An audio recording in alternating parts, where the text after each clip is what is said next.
കേരളത്തിലെ പാലക്കാട് തൃത്താലയിൽ നടന്ന ആഘോഷം ഒരു മുസ്ലിം പള്ളിയിൽ ഊറ എന്ന് പറഞ്ഞൊരു ഫെസ്റ്റിവലുമായിട്ട് ചേർന്ന് നടത്തിയ ആഘോഷം പ്രിയപ്പെട്ട കേരളം ഭരിക്കുന്ന സഖാക്കളെ ലോക ശ്രദ്ധ ആകർഷിച്ചു.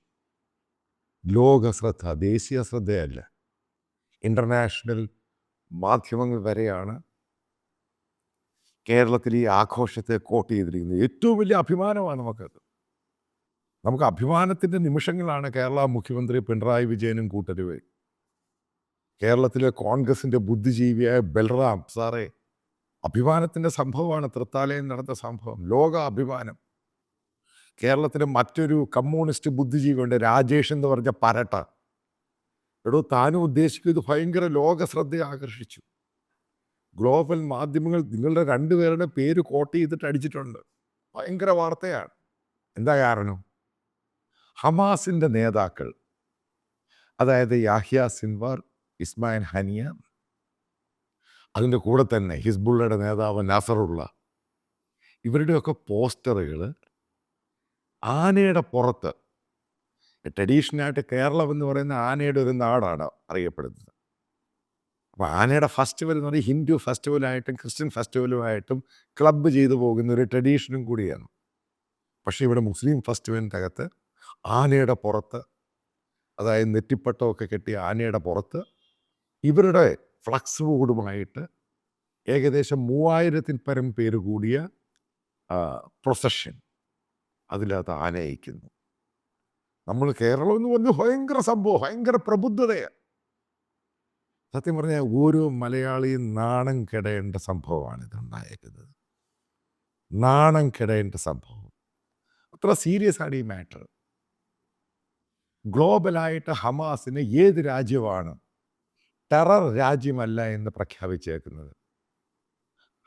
ഇറാൻ കാണും, അല്ലെങ്കിൽ ടർക്കി, ഉറുദുഖാൻ്റെ ടർക്കി കാണും, പിന്നെ ഒന്നോ രണ്ടോ ഇസ്ലാമിക രാജ്യങ്ങളുണ്ട്. ബാക്കി എല്ലാ രാജ്യങ്ങളും യുണൈറ്റഡ് നേഷൻ ഉൾപ്പെടെ ഹമാസ് എന്ന് പറഞ്ഞ ഓർഗനൈസേഷനെ ലോകത്തിലെ ഏറ്റവും വലിയ ഭീകര സംഘടനയായിട്ടാണ് ഡിക്ലെയർ ചെയ്തിരിക്കുന്നത്. അവരുടെ നേതാക്കൾ, അവർ കൊല്ലപ്പെട്ടു, അവരുടെ നേതാക്കളെ വെച്ചിട്ടുള്ള പ്രൊസഷൻ, എന്നിട്ട് അത് പറഞ്ഞ് അത് നടത്തിയ ഭാരവാഹികൾ പറയുന്ന സംഭവമാണ് അതിലും വലിയ തമാശ. അത് കൊച്ചു കുട്ടികൾ കാണിച്ചതാണ് ആനയുടെ പുറത്ത്. അതായത് ഈ പറയുന്ന ഓർഗനൈസേഷനുമായിട്ട് യാതൊരു ബന്ധമില്ല, കൊച്ചു കുട്ടികൾ കാണിച്ച്. ഇതാണ് ഇവന്മാരെപ്പോഴും പറയുന്ന സംഭവം. കാരണം ഒരു പയ്യൻ മറ്റേ അവലും കുന്തിരിക്കവും സംഭവമൊക്കെ പറഞ്ഞു കഴിഞ്ഞാൽ അത് കൊച്ചുകുട്ടി പറഞ്ഞതാണ്. ഈ കൊച്ചുകുട്ടിയെ പഠിപ്പിച്ചു കൊടുത്തത്. അല്ലെങ്കിൽ ആനപ്പുറത്ത് ഈ സാധനം എവിടെയാണ് പ്രിൻ്റ് ചെയ്തത്? ഇതാരാണോ ഇതിൻ്റെ ഉത്തരവാദി? ഇതിനെപ്പറ്റി സ്റ്റേറ്റ് ഗവൺമെൻറ് പോലും ഒന്നും മിണ്ടുന്നില്ല. പക്ഷേ ഇത് ഭയങ്കര സീരിയസ് ആയിട്ട് ഗ്ലോബൽ ഇഷ്യൂ ആയിട്ടങ്ങ് മാറി. അതായത് മലയാളികൾക്ക് ലോകത്തെവിടെ പോയാലും നാണക്കേടുണ്ടാക്കുന്ന രീതിയിൽ പിണറായി വിജയനും കേരളത്തിലെ രാഷ്ട്രീയക്കാരും ഈ പറയുന്ന ഭീകര സംഘടനയ്ക്ക് പ്രചോദനം ഉണ്ടാക്കുന്ന, ഇൻസ്പയർ ചെയ്യുന്ന രീതിയിലാക്കി മാറ്റി. ഇത് ഗൾഫിലുള്ള മലയാളികൾക്കും പ്രശ്നമുണ്ടാകും. കാരണം ഗൾഫിൽ ഒരു രാജ്യത്ത് പോലും ഈ കൂട്ടരെ, അതായത് ഹമാസും അവരുടെ നേതാക്കളെ, അവർ ഖത്തർ ഒഴികെ ഒരു രാജ്യം അംഗീകരിക്കുന്നില്ല. അതുകൊണ്ടാണ് അവിടെ പോലും ഈ പറയുന്ന പാലസ്തീൻ അനുകൂലമായിട്ടുള്ള പ്രചരണങ്ങളോ റാലികളോ നടത്താൻ പാടില്ല. ഇനി അടുത്ത കാര്യം നിങ്ങൾക്ക് അറിയത്തില്ല, ഞാൻ പറഞ്ഞുതരാം. കാരണം പ്രബുദ്ധരായ മലയാളികൾക്ക് എല്ലാം അറിയാമല്ലോ. പാകിസ്ഥാനിൽ പെഷാവാറിലും ഇസ്ലാമാബാദിലും ലാഹോറിലും ഈ പറയുന്ന നേതാക്കളുടെ ഒക്കെ പോസ്റ്ററായിട്ട് പ്രകടനം നടത്തി. അവിടുത്തെ ഗവൺമെൻറ്റും സ്റ്റേറ്റ് ഡിപ്പാർട്ട്മെൻറ്റും പോലീസും ഇവർക്കെതിരെ കേസ് ചാർജ് ചെയ്തു. അവരെ പിടിച്ചകത്തിട്ടു, ഈ ഓർഗനൈസേഴ്സിനെ. അതിനുശേഷം പറഞ്ഞു, നിങ്ങൾക്ക് പാലസ്തീൻകാരുടെ ഫോട്ടോ എടുത്ത് നടക്കാം, പക്ഷെ ഒരിക്കലും ഹമാസുകാരുടെ ഫോട്ടോ എടുത്ത് ഈ രാജ്യത്ത് നടക്കുമ്പോൾ മറ്റുള്ള രാജ്യങ്ങൾ ഈ രാജ്യത്തെ ഭീകര രാജ്യമായിട്ട് മുദ്ര കുത്തും. ഇത് പറയുന്ന പാകിസ്ഥാനാണ്. അത് പാകിസ്ഥാൻ എന്ന് പറഞ്ഞ ആ രാജ്യത്താണ് ഏറ്റവും കൂടുതൽ ഭീകരന്മാർ പോയിട്ടുള്ളത്. ആ രാജ്യത്തുള്ളവരാണ്, ആ രാജ്യത്തിൻ്റെ ഭരണാധികാരികളാണ് പറയുന്നത്, ഇവിടെ ഈ ഹമാസിൻ്റെ നേതാക്കളുടെ പോസ്റ്റ് എടുത്ത് നടക്കാൻ പറ്റില്ല. പക്ഷേ കേരളത്തിലെ മിനി പാകിസ്ഥാൻ, അതിൻ്റെ ഭാഗം തന്നെയാണ് പാലക്കാട്. ഞാൻ പല ആവർത്തി മിനി പാകിസ്ഥാൻ എന്ന് പറഞ്ഞു കഴിഞ്ഞപ്പോൾ വീണ്ടും തെളിയിക്കുകയാണ്, ഞങ്ങൾ മിനി പാകിസ്ഥാനാണ്. മനസ്സിലാക്കുക, ഏകദേശം 170 പേരാണ് ISISന് വേണ്ടി കേരളത്തിൽ നിന്ന് മിനി പാകിസ്ഥാൻ കേരളത്തിൽ നിന്ന് പോയി പൊട്ടാൻ പോയിരിക്കുന്നത്.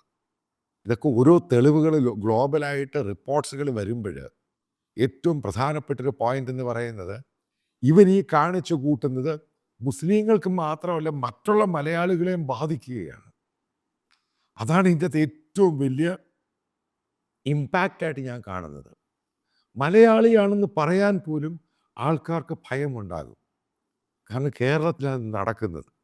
മലയാള ഭാഷ സംസാരിക്കുന്നവരാണ് മലയാളികൾ. ലോകത്തിലെ ഏറ്റവും ടാലൻ്റ് ആയിട്ടുള്ള കൂട്ടരാണ്. അതിനിടയ്ക്കാണ് ഇവർ ഈ സംഭവം ഉണ്ടായി. ഈ ടെറർ ഗ്രൂപ്പ് ഓർഗനൈസേഷനുമായിട്ട് ബന്ധപ്പെട്ട് ഈ സംഭവങ്ങളുണ്ട്. കാരണം ഈ ഇസ്രായേൽ ഹമാസ് വാർ തുടങ്ങുന്ന സമയത്ത് കേരളത്തിലെ പ്രധാനപ്പെട്ട പൊളിറ്റിക്കൽ സംഘടനയായ മുസ്ലിം ലീഗ് ഹമാസിന് അനുകൂലമായ റാലി നടത്തിയവരാണ്. ജമാഅത്തെ ഇസ്ലാം ഹമാസിൻ്റെ കൂട്ടരാണ്. അവർ വിസ്മയങ്ങളാണ് മുഴുവൻ. ഇത് കേരളത്തിലെ നിങ്ങളെ മുസ്ലിങ്ങളെ മാത്രമല്ല ബാധിക്കുന്നത്, ഇവിടെ ജീവിക്കുന്ന മലയാളികളായ ഹിന്ദുക്കളെയും ക്രൈസ്തവരെയും ബാധിക്കുകയാണ്. മലയാളി എന്ന് പറയാൻ അവസാനം പുറത്ത് പറയാൻ നാണക്കേടാണ്. ഈ സ്ഥിതിയിലോട്ടാണ് ഈ കാര്യങ്ങൾ പോകുന്നത്. ഇതെല്ലാം കണ്ടിട്ടും കേട്ടിട്ടും ഒന്നും മിണ്ടാതിരിക്കുന്ന പിണറായി വിജയൻ ഗവൺമെൻറ്റാണ് ഏറ്റവും വലിയ തെറ്റുകാരൻ. കാരണം പ്രീണിപ്പിച്ച് ഒരു സൈഡിലാക്കി. അദ്ദേഹത്തിൻ്റെ മരുമോൻ, അദ്ദേഹത്തിൻ്റെ സ്പീക്കർ, ആലോചിച്ച് നോക്കുക. ഇവർക്കൊന്നും പറയാൻ പോലും ധൈര്യമില്ല. ഇത് ചെയ്യരുത്, ഇത് തെറ്റാണ്, നിങ്ങൾക്ക് ഇവരോട് സഹതാപോ അനുഭൂതിയോ സെൻറ്റിമെൻറ്റ്സ് ഉണ്ടെങ്കിൽ മനസ്സിൽ വെച്ചോളൂ, ഇത് പരസ്യമായിട്ട് വരരുത്. സോഷ്യൽ മീഡിയയുടെയും ഡോമിനേറ്റ് ചെയ്യുന്ന കാലമാണ്. ഗ്ലോബലായിട്ട് ഈ സംഭവം ഓരോന്നായിട്ട് പോകും. ഓരോ ഇന്ത്യക്കാരനും മലയാളി ഗ്ലോബലായിട്ട് എല്ലായിടത്തും ഉണ്ട്. അവരുടെ ലൈഫിനെ ഇത് ബാധിക്കും. ഇതൊക്കെ പറഞ്ഞു കൊടുക്കേണ്ടത് ഇവിടെ സ്റ്റേറ്റ് ഗവൺമെൻറ്റാണ്. പോലീസ് നിശബ്ദമായിട്ടിരുന്നു. പോലീസ് ഒന്നും ചെയ്തില്ല.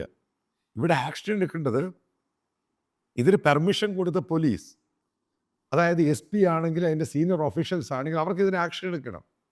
അതേപോലെ ഇതിൽ പങ്കെടുത്ത രാജേഷ് എന്ന് പറഞ്ഞ ഭയങ്കര ബുദ്ധിമാൻ, ഒരു പൊങ്ങൻ, അവനെതിരെ ആക്ഷൻ എടുക്കണം. VT ബൽറാമിനെതിരെ ആക്ഷൻ എടുക്കണം. ഇത് വെറുതെ വിടേണ്ട ഇഷ്യൂ ഒന്നുമല്ല. ഇത് ഇന്ത്യക്കാരനെ പോലും നാണിപ്പിക്കുന്നൊരു സംഭവമാണ് ഉണ്ടായിരിക്കുന്നത്. അതായത് ലോകത്തിലെ ഏറ്റവും വലിയ ടെറർ ഓർഗനൈസേഷൻ, അവൻ എങ്ങനെയായാലും ചാവണ്ടവനാണ്. ഇത്രയും പേരെയാണ് കൊന്നിരിക്കുക, അത് ക്രൂരമായിട്ട്. അവരെ പൊക്കിപ്പിടിച്ച് കിടക്കുന്ന കേരളത്തിലെ സമൂഹം, അതായത് പ്രത്യേക ഒരു മതവിഭാഗത്തിലൊരു വിഭാഗം, അവരത് ചെയ്യുമ്പോൾ ഖേദം പ്രകടിപ്പിച്ചു. ഞങ്ങളല്ല എന്ന് പറയുകയല്ല ചെയ്യേണ്ടത്. ഇനി ഒരിക്കലും കേരളത്തിലത് ഉണ്ടാകരുത്. ഇവന്മാരെ പിടിച്ച് അറസ്റ്റ് ചെയ്യണം, ശരിക്കുമുള്ള നടപടിയെടുക്കണം. അത് കഴിഞ്ഞാൽ പിന്നെ ഇവന്മാർക്ക് പേടിയാകും. അത് കേരള ഗവൺമെൻറ്റിനും പോലീസിനും കഴിഞ്ഞില്ല എങ്കിൽ സെൻട്രൽ ഏജൻസിക്ക് വിട്ടുകൊടുക്കുക. ആരാണ് ഇതിൻ്റെ പിറകിൽ, എന്തൊക്കെയാണ് ഇവർ ചെയ്യുന്നത്, ആരാണ് ഇതിനെ ഫണ്ട് ചെയ്യുന്നത്, ആരൊക്കെയാണ് ഇതിൻ്റെ പുറകിൽ ഇൻസ്പയർ ചെയ്യുന്നത്. കാരണം ഇതിനകത്തിലെ കപടത ശരിക്കും ഉണ്ട്. അല്ലെങ്കിൽ ഈ കേരളം നിങ്ങൾ ഈ പറയുന്നത് പിടിച്ചാൽ കിട്ടുന്ന സംഭവമൊന്നുമല്ല.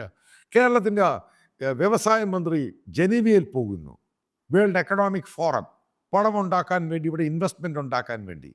ഇതറിയുന്ന ഓരോ ആളെങ്കിലും കേരളത്തിലോട്ട് വരുമോ? ബുദ്ധിജീവിയായ രാജീവ് എൻ്റെ ചോദ്യമാണ്.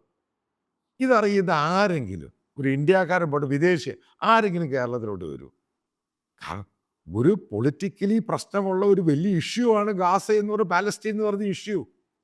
അതിൻ്റെ അകത്ത് മേജറായിട്ടുള്ള ടെറർ ഓർഗനൈസേഷൻ നേതാക്കളെ പബ്ലിക്കായിട്ട് ഹാരമണിയിക്കുന്നു, അവരെ കൊണ്ടു നടക്കുന്നു, അവർക്ക് വേണ്ടി ശവസംസ്കാര പരിപാടികൾ സംഭവം നടത്തുന്നു, മദ്രസകളിൽ ഇത് പഠിപ്പിക്കുന്നു.